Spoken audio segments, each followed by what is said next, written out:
Hello, my name is Benjamin Hart. I'm an American attorney and the managing director of Integrity Legal here in Bangkok, Thailand. As the title of this video suggests, we're discussing a kind of Sophie's choice for Thailand. For those who are unaware, Sophie's choice is kind of a choice where you're stuck between, it's from a movie by the same name, same title, where you're stuck in a situation where you have to make a choice between two really bad situations or two good situations, and making the choice really, it's not great for you, for lack of a better term. It sort of rebounds on you in the negative, if you will, just the act of choosing.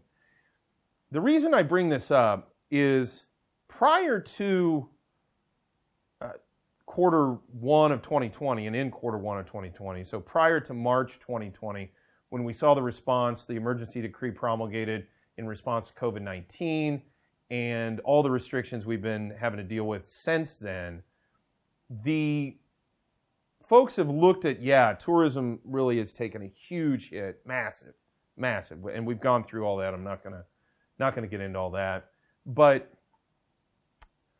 I don't think what a lot of expats especially really get, because expats, we can kind of get into our own frame, our own bubble, if you will, and we kind of fail to see the bigger picture, as they say, the picture from 60,000 feet. We're sort of right here on the ground and just sort of see our own world. And Thailand has always had this kind of weird dilemma, to quote Stonewall Jackson, you got the horns of a dilemma. They've always, the country has had this balancing act, especially roughly the last 20 years. And there's an author named Jim Rickards. He's written some books called like Currency Wars. In one of them, he talks about how Thailand is one of the most interesting examples of the way sort of the economy, the global economy, has moved, has shifted. Insofar as back in 1997, they were doing everything in their power to go ahead and get foreign exchange into the country in order to keep the baht strengthened enough so that it didn't have essentially a currency collapse on the international markets. And the Thai government and the powers that be here in the business community and Thailand in general pulled together and managed to keep that from happening. Meanwhile, if you cut to from about 2007 kind of onward, it started shifting, and this kind of culminated right around 2018, 2019, with Thailand actually trying to weaken down the currency. We saw this a lot. This was a real problem. Then obviously we got into 2020.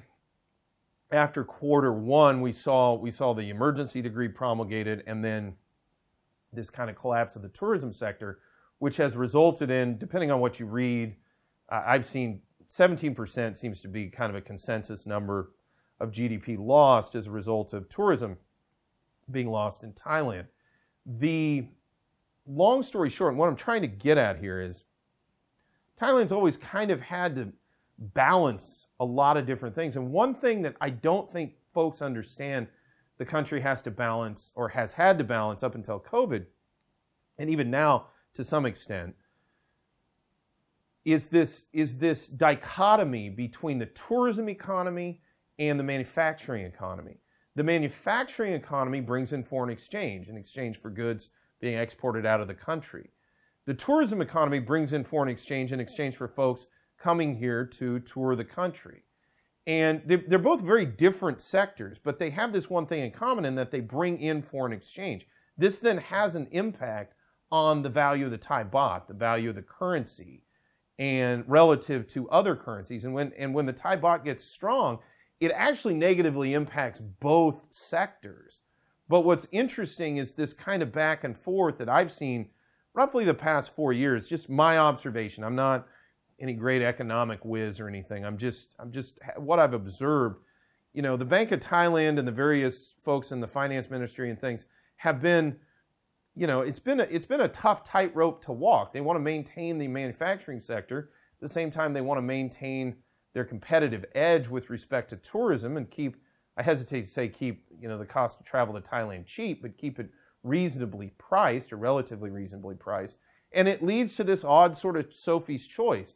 In a sense, COVID kind of made the choice, and I'm not trying to be funny. COVID kind of made the choice for the country in the sense that, you know, tourism was effectively mothballed. It just kind of froze in place and ceased to exist.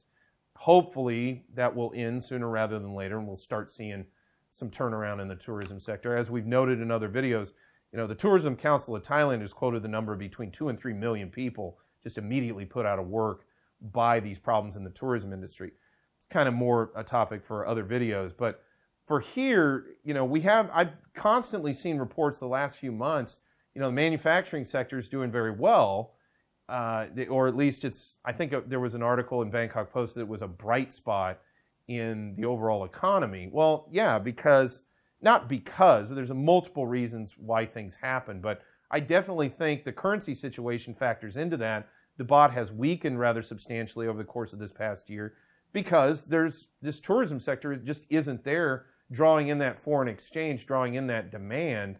There's just not that demand for that sector. So long story short, yeah, Thailand, in my opinion, especially last 6-8 years, has really had to kind of balance these two things.